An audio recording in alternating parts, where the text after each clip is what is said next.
we are talking about Donald Trump very clearly ordering and wanting the visuals of United States Marines patrolling American streets. This is kind of capping what has been a week of escalating use of federal force, tested in the courts. Donald Trump trying to clearly seize on the situation in Los Angeles, a situation that has had isolated violence dating to last weekend around basically a couple blocks, and trying to escalate that into what he's doing now, which is saying he gets to keep the National Guard there for days on end and now puts Marines on the ground. Experts say the system is flashing red, that lines have been crossed, and we can give you several examples of why experts are concerned that this president, apart from his policies, meaning whether you agree with things he ran on or what he says he wants to do for America, why this president is actually abusing the powers that he has and trying to aggrandize into more. There's a crackdown on dissent and on the opposition party. Some of the enduring principles of our founding fathers, who in response to monarchy, in response to King George, set out to frame a new construct to elevate and support individual freedom, liberty. He is not above or beyond constitutional constraints. The Constitution sets forth limits. The president is a constitutional officer. That's the governor's statement.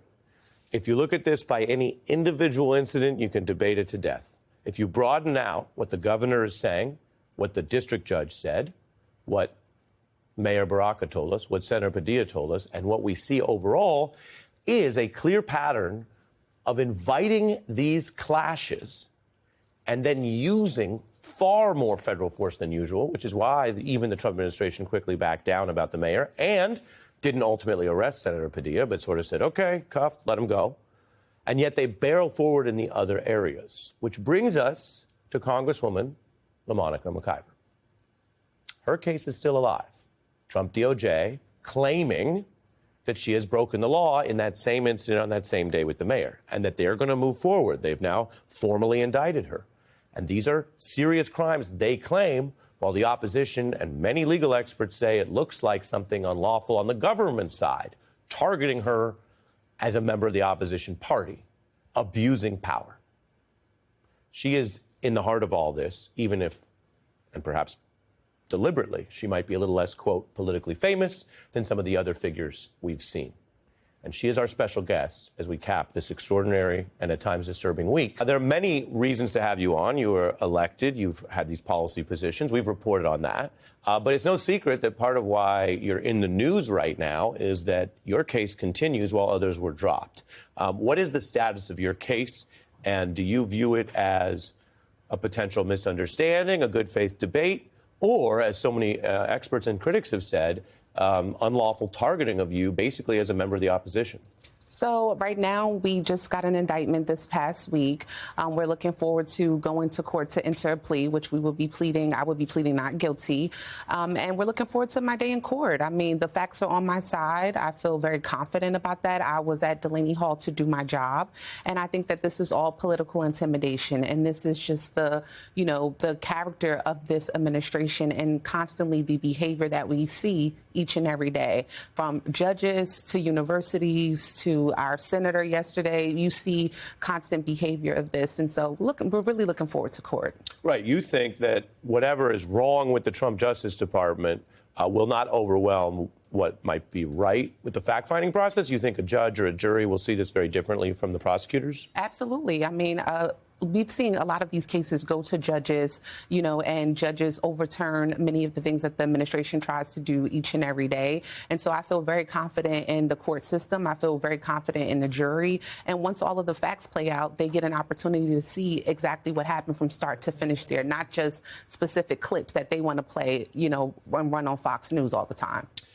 Did you think something like this could happen if you ran for office and engaged in government service? Is this something that America's had many problems, and there's been many crackdowns on marginalized communities. But is this something that you thought in 2025 would be part of your cost of public service? Absolutely not. I served 7 years on the Newark City Council, the largest city in New Jersey. I ended my career there as the council president, and I never thought I would get to Congress and have to deal with this or be charged with a crime or assault at that, facing 16 plus years in jail. I just never thought I would be here. I came to Congress to help people, to fight for my community, what many, members come to Congress to do. And I did not think that we would be facing times like this. Every day I keep saying I wake up and I'm like, what the hell is going on? Because that is just that's the only thing we can say every day. That's what the American people are saying. That is what people are saying that I represent. They're like, hey, what is this today? Because every day is chaotic, it's confusion, and it's truly unbelievable. Yeah, and so here we are. You're doing your job. I'm trying to do my job. We're two people sitting across the table.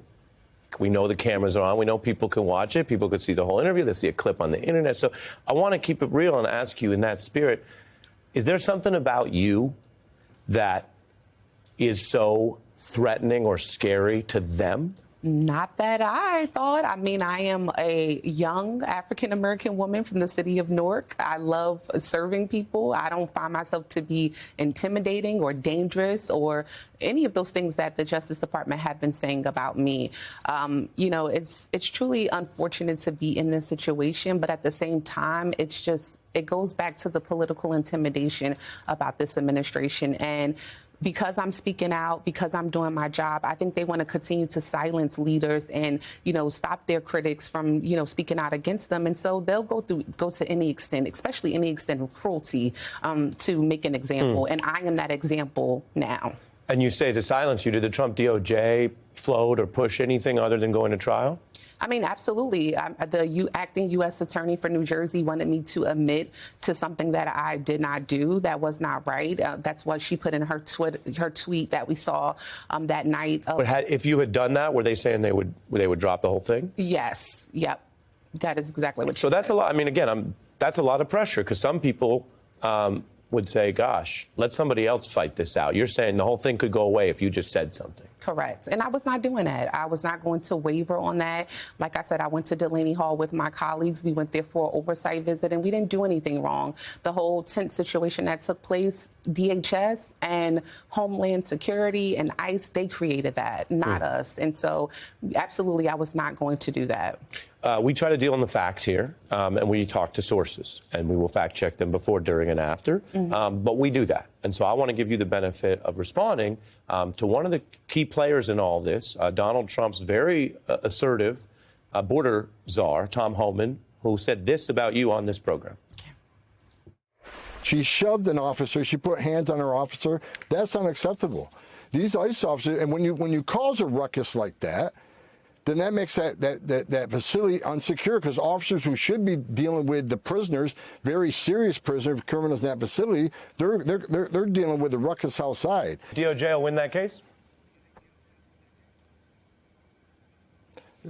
What I saw, I think she put hands on an officer. She shoved an officer. She needs to pay the consequences.